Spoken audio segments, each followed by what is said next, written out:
seems that not everyone is interested to talk about client-side security, but still, I think it's very important for application makers, for people who make SDKs. If your customers are making applications, that's extremely important. I will try to share with you this little piece of knowledge, and I hope that you guys can use it. So when we think, all right, when we think about security and about how you plan your security for your product, for your application, you typically create like this little garden on the server side. You care about your APIs, your endpoints. You do login, you do authentication, authorization, encryption, lots and lots of things. And typically the client side is left outside of your security contour. Why does it happen? Yeah, because we say client side is really an untrusted environment. We don't care about, we cannot control what happens there. So why the hell would we even invest, even try to achieve something there? Why would we bother? Well, some companies do bother very much about this. Let's talk about this later. But one thing that I wanted to specifically stress here is that when we adopt this line of thinking, we are forgetting about something important, an important component of the system, non-technical component, which stays outside of the contour, namely, which is our user. So the user would actually use your application to perceive your product or service. They would use it like as a little window into the world of your product or service, right? This is the only thing that users interact with. So they would consume the content, they would use text-to-speech, they would watch the ads and so on through your application. And as we have just determined, a lot of architectures really leave the application outside of the security boundary. So together with your application, with your client-side component, you leave the user outside of the security boundary as well. So let's go through 3 short scenarios where client-side security does matter, because in some cases, yeah, as we learned, it does make sense to focus on the server side. So let's see when client-side security really matters. First story is application mods. So how this works, this is a practice of modifying the application behavior in order to achieve an advanced result for the user. So what makes the user download the modded application is all the extra features that they are getting together with the mod. And the impact on the user is mostly positive, right? So if I'm using a modded application, I'm gaining some extra features. For example, my YouTube can play videos without showing ads, or my Snapchat doesn't destroy the private messages that I receive, the self-destructing messages, right? And what is the impact on you then? Well, the obvious effect is monetization, of course. Yeah, it's difficult to monetize if you are not showing ads. It's difficult to monetize if you cannot sell your premium features. A less obvious impact is reputation damage. So you might think that your reputation might not be impacted because the users really took the application from some shady third-party market or some shady place on the internet. But let's think about this for a moment, right? Suppose you are making a mobile game, and in that mobile game, that mobile game gets modded, a mod gets published, you can get unlimited coins, unlimited diamonds, whatever for your game, right?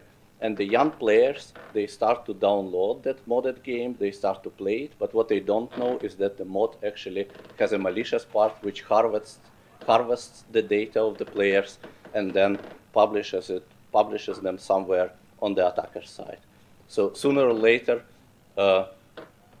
this will be found out. So parents will find out, the press will find out, and what then is going to happen is that all this nasty story, all this bad press is going to be attributed to your game.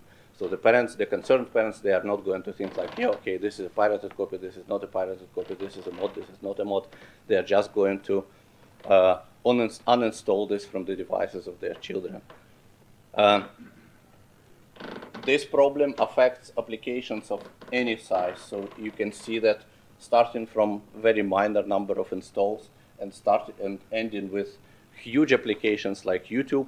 Modding affects everyone, so you cannot adopt this line of thinking and saying like, oh, you know what, my application is too small to be targeted by modders, or my application is too large. Yeah? So mods can affect applications of any size. Just for the sake of time, let's skip the crypto scenario, but the idea is the same. So cryptographic applications, financial, fintech applications can be easily modified to harvest user data and then use this to commit financial fraud as well, right? And this can be done, again, this attack can be done completely without any sort of resorting to any server-side logic or server-side attack, right? You modify an application, you use any sort of phishing scheme to get this installed on the devices of the users. And once you achieve a certain good footprint, then you start collecting, harvesting the data, and then executing the second part of your attack, which is typically collecting money from your users. So the third scenario is probably the most familiar to you guys. It's cheating in mobile games. So how this works, again, what makes the users download the modified application? It's the desire to gain unfair advantage over other players. There is obviously, again, a positive impact on the user because they can gain this competitive advantage. But the negative impact is on you. It's actually much more than impact on those individuals who are using the cheats, because one cheater can poison a big audience of the players. Hundreds of players, thousands of players can be affected by one cheating player, and that's something to keep in mind as well, that the impact and the repercussions of this attack has a lot of scale. So what does it mean? What does it mean to have a well-protected application? Because you can discuss a lot about the scenarios which apply to the applications, but in the end, this discussion is only good if you have a remedy, if you have a means. And this is man-at-the-end attack space, where the security mechanisms are mainly limited to obfuscation and runtime tricks to check the integrity of the application and to make sure that the code that is executing on the client side is your code that you have actually produced in your application. Here we are not talking about prevention, we are more talking about deterrence and hardening of the applications, and this happens because all the code is actually under control of the attacker. So if you would compare, I don't know how many developers are from you guys sitting in this room, but if you compare the result on the left, you can see, if we start with very trivial obfuscation example, just renaming a few things, you can see that the logic is still very much perceivable. We can, without even knowing what secret 1, secret 2, secret 3 actually mean, we can easily guess what it is, right? We are checking some condition, then we are doing a certain action, otherwise we are doing something with a string, please purchase the full product to proceed, and the URL, right? So without thinking too much, we know that probably secret 2 is the function where the license check is going on. So a good protection has to be sophisticated, meaning that the methods to transform the code should be non-trivial, should go definitely beyond renaming things. It should be dynamic in the sense that it should resist attempts at runtime to tamper with the protection. And it should be polymorphic, meaning that protection patterns should not be repeatable and predictable, obviously. So this is a big story, that's very difficult to squeeze into the format of the lightning talk, but a lot depends on the implementation of this protection, and this can have an effect that will differ in orders of magnitude of time that is required to actually to bypass your protection. So it can be range from several seconds or minutes to days, months that you deter the attackers for. One statistics, one piece of data that I want to leave you with is that according to the data that we, Guardsquare ourselves, collected about mobile application attacks, on average, it's only 1 day between the time when you publish your application on the market, on Google Play Store or on App Store, and the first attack, the first dynamic attack that occurs on the application. So anything that you make, anything that you publish is going to be under attack pretty soon. Yeah. So it's always good to think what risks apply to my application, how exactly the attacks can impact me, and in the end, what is going to be the outcome for me. All right. Yeah, I think I'm going to finish this already now. So ahead of schedule, I saw that we are already running late with the previous presentation, so I sort of cut a few corners for the panel to start on time. Some questions? Yeah, thanks a lot. This is a small, intimate conversation we had with this presentation. Do you guys have any questions? Anything you want to discuss? Yeah. Absolutely.